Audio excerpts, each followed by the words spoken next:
All right. So yet again, I will read into that in a second. If you look at the card, looks like it's all black and white, okay? And it looks like a web. Big web.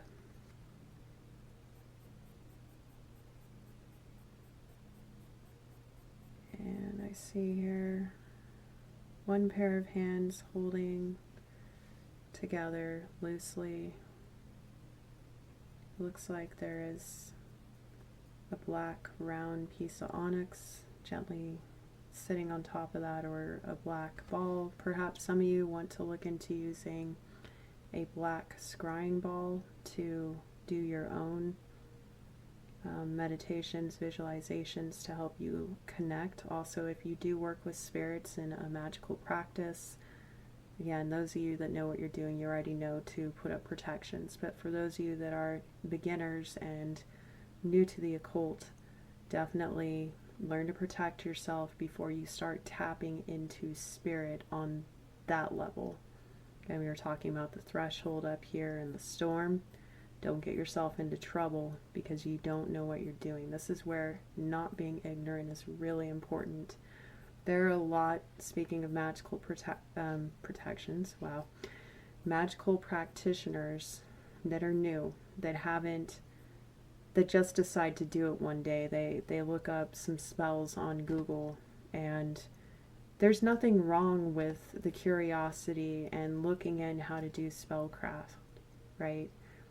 But those of us that practice like a form of folk magic, there is a slow initiation that comes into it, and that can be a solitary practice, or it can be with a coven, it could be with a community. Again, it could be with your family. Your family could practice. You could have one grandma that is the family witch, you know what I mean? Like, we all start somewhere.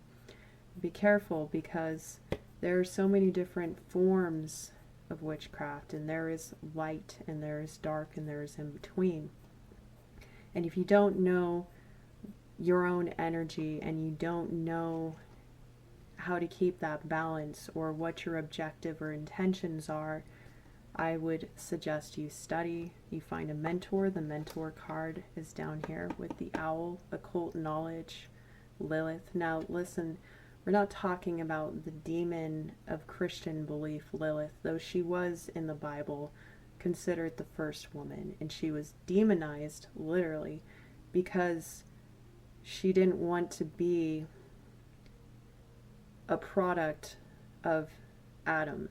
She was her own individual self, and Eve was created from Adam's rib. Eve was considered the makeup of Adam, a byproduct of Adam. And you could take that on a very feminist journey there if you wanted to, or you could just look at it with equality of how men and women have been separated. And we were talking about the division or the balance between the masculine and feminine energies of each and every one of us, which we all contain. Now, whether those are imbalanced or not, it's typically not so. It takes a certain level of mastery to come into balance. Look at the Lover's card in the tarot if you want to understand more and look into that. I spoke on that in the last tarot quest, I believe. Anyways, just channeling and letting whatever comes through come through.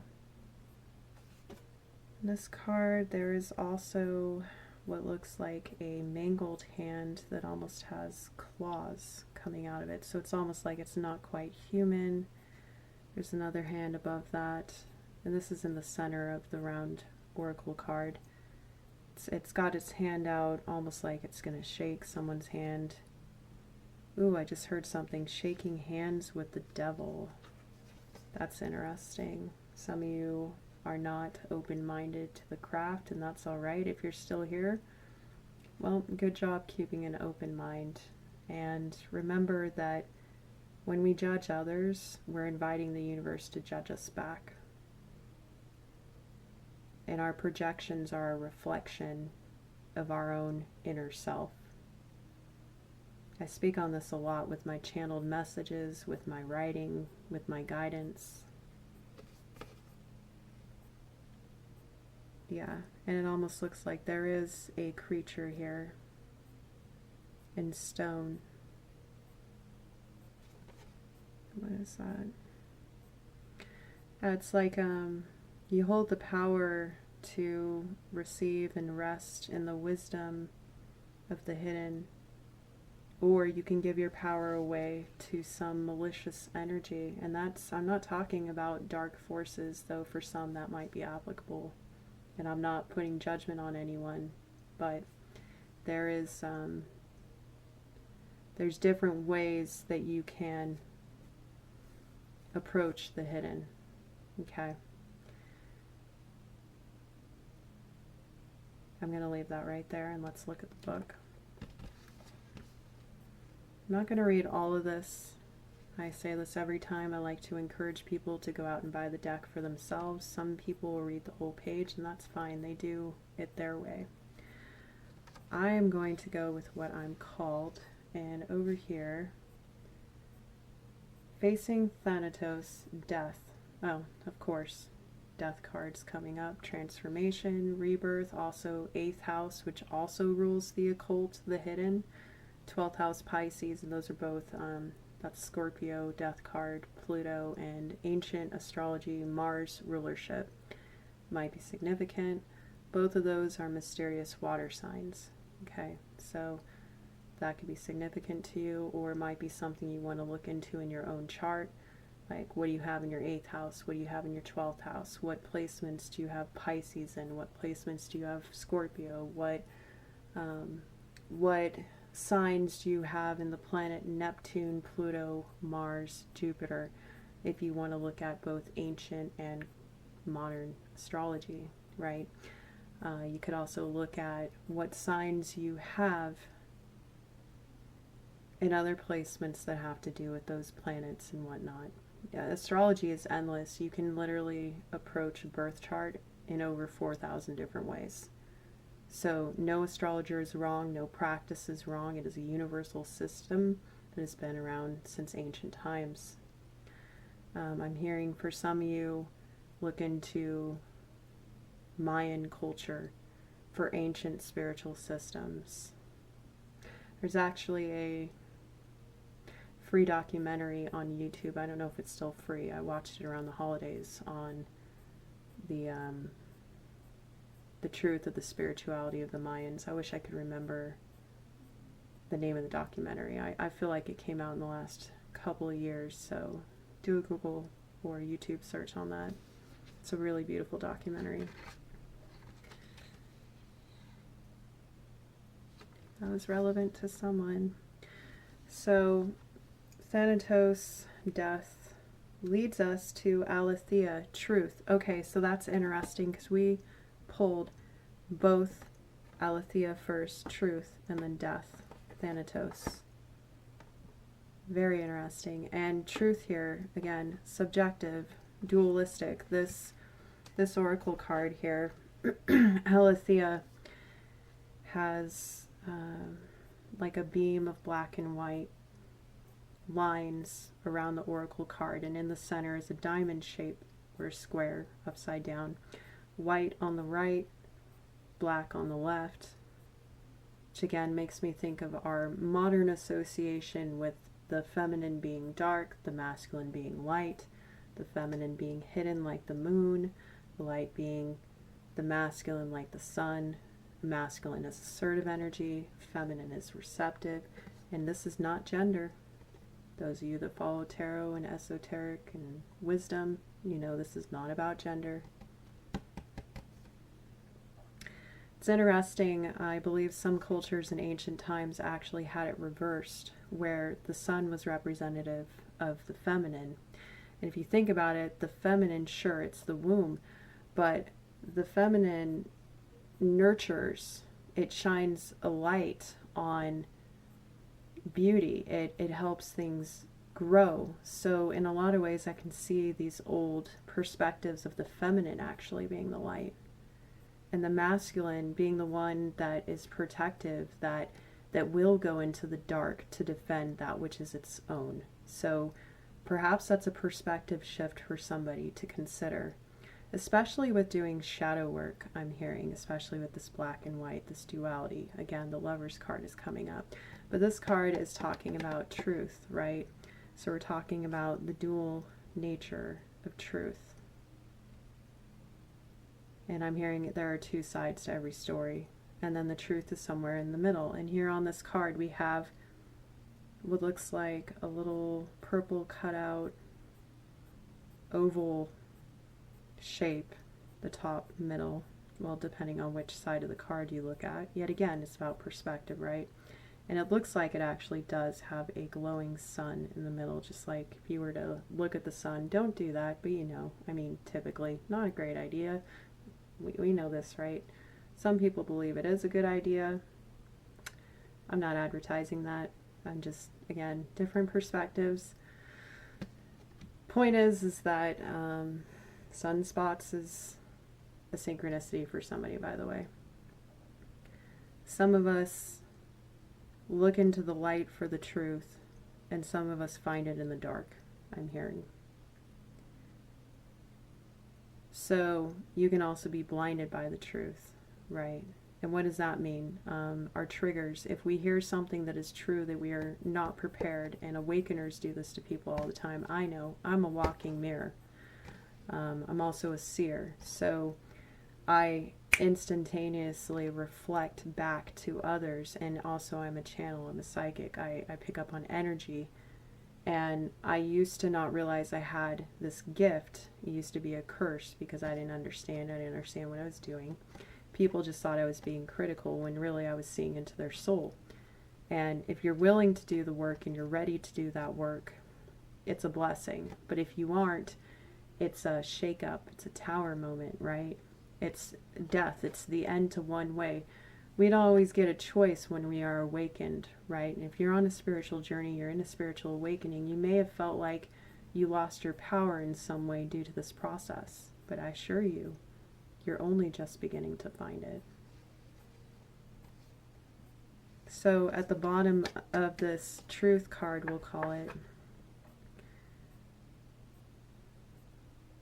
which I'm seeing the justice card in my mind's eye, right? There could be some Libras here as well. It's very possible. It's a Libra card. Truth, justice, balance, equality. I'm also hearing Maat, the Egyptian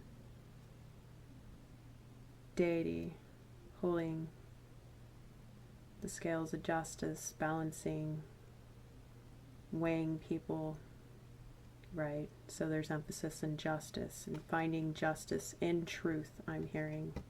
And death represents a big ending, right? We're not talking about physical death, but sometimes we do find truth through the death process. Those that work in the death industry probably have more profound understanding of truth than anyone else. It can be finite, it can be, obviously it's finite, but I mean the process, the grief process, those that witness death, and I'm not talking about the literal dying process, though there are those professionals that do that. There's death doulas, there are, speaking of 8th house Scorpio, right, this is going very much into the taboo.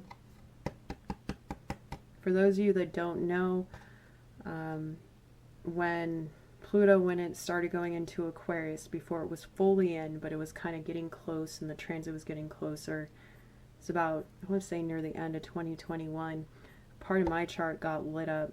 And it, for people who have seen my transformation, which Scorpio, Pluto rules, right? Death and rebirth, right? It subtly started around that time, which is also around the time I established my business. It's also the time, around the time my health got worse, and I started to go into a metaphorical yet not so metaphorical dying process that took years. And my physical health kind of represented this this kind of soul death I went through. But what's interesting, what was tapped on during that time, I'll also mention that I have a Scorpio South node, so my past life, what I came into this life with, my gifts, also my what I'm moving away from, right? because your North Node is your destiny, it's your purpose. So my past life, my past is Scorpio. My gifts come from transmutation, transformation, but it's not where I'm supposed to stay. However, it can be, yet again, poison or medicine. Very seeing the Scorpio in my mind's eye, the scorpion, right? Because some of you don't know, and I'm not telling you to play with this, but there are certain cultures that use the medicine from the venom of scorpions, just like plant medicine and other venomous creatures, because they know how to work with it to create medicine, right? There's also a folk knowing saying that I say a lot because I'm also an herbalist. The difference between poison and medicine is dosage, right? So how much truth can you handle? Do you know your threshold over here? Do you know what triggers you? What causes your storm, right? So this part of my chart that was lit up, and I have no trouble talking about my astrology because I like to teach people through my own experience. It's not something you see everywhere, and there's a reason why you don't see that. And I'm going to say it now because in some ways I did have to learn the hard way, but I knew that was a risk and I took it. And then I elevated and I got more protection, so I'm not so worried about it anymore.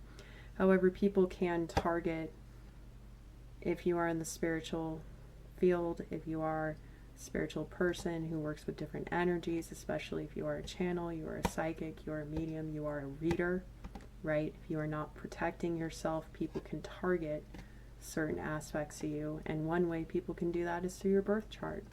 I have actually had this happen to me, and then I got more protection, and we're all good now. So here we are, back on track.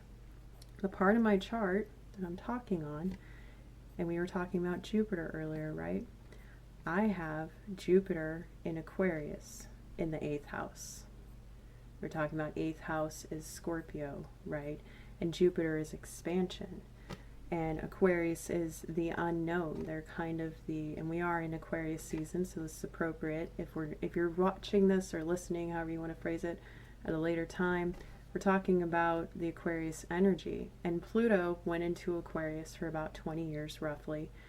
So there's this huge collective energy of transforming through the unknown and also into our communities, because Aquarius also is represented by the 11th house, which is talking about community, right? So me having that expansion in Aquarius in the 8th house means I go woo-woo doop, that's a new one, woo-woo deep over here. Okay, so I am a bit of a master of the taboo, or I'm becoming one, all right, because that is something that Scorpio rules. So I am expanding only deeper into the occult, into the unknown, and I'm doing it in a very unique way, and that's what Aquarius represents. So it might actually help you to look at where you have Aquarius in your birth chart if you are looking at what makes you unique, or how you engage with your community, or what is being transformed for you, because we're talking about the collective transit of Pluto in Aquarius, right? And some people are calling it the real age of Aquarius. So we're looking at how we transform in our communities, how we transform with the unique. And oftentimes the shaman, very much to me, is Aquarius. It's that oddball on the outskirts of society, and I don't say that as disrespect. High five. I'm one of those oddballs. I live on a mountain way out from a lot of people, so hey, fellow freaks, love ya. Look at these aspects in your chart to go deeper, to understand your soul, okay? For me particularly, it is touching on my Jupiter placement, which is in Aquarius, right? And in the 8th house, which is ruled by Scorpio and Pluto. So you can see that effect there, right? So ever since that started going on for me, I started having death and rebirths in my community. And of course, it was just a year after the shutdown, right? And I was also going through serious illness. So there was this transformative process for me of finding myself. And it's interesting because when Pluto actually went into Aquarius officially, it wasn't just gearing up to go in it or going back and forth, doing this little dance for a little while. That's around the time that I actually lost my entire community. I'm talking about every social group in my life. And that's a whole personal story that I've talked about in my documentary, which is currently unlisted. You can still find it if you want to hunt for it, but I took it off public view because I'm also a writer and I'm integrating it into some projects I'm working on. Anyways, there's a lot of correlation between the self-study, between breaking ignorance, between looking into culture, into different alternative forms of medicine, into different healing. And when you feel safe within yourself and your knowledge, any knowledge or truth coming at you from the outside is not going to create a storm, is not going to trigger you. And the thing is we continue to get triggered until we aren't triggered by something anymore. That's how you break it, right? You re-experience it over and over. Now you can continue to shut it out. You can close your eyes to it.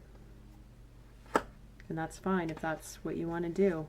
But I'll let you know that when you reach a certain level of awakening, there is no going back. Still with me? Cool. I feel like we've been going a lot longer than I